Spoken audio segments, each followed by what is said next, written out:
ఎలా ఉన్నాయి అంటే, నువ్వు పుట్టినందుకు భూమి మీద ఈ పని చేయాలి, నువ్వు భూమి మీద పుట్టినందుకు దేవుని పిల్లలుగా నీ వంతు నీ బాధ్యత నువ్వు నెరవేర్చాలి. దేవుని కోసం నువ్వు నిలబడాలి అని అంటే ప్రార్థనతోనూ, ఉదయకాలమందు, సాయంకాలమందు, మధ్యాహ్న కాలమందు ప్రతి నిత్యము కూడా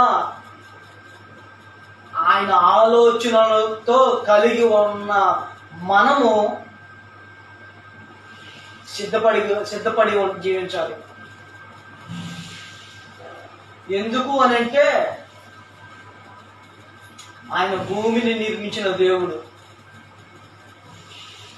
జంతువుల మీద అధికారం మనకి అనుగ్రహించాడు.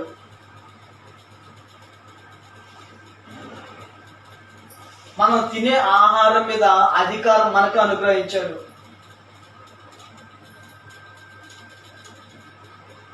భూమి మీద కానీ ఈ మహా ఆకాశముల మీద కానీ పెత్తనం అలాగే అధికారం కేవలం మానవులకు అనుగ్రహించబడి ఉంది.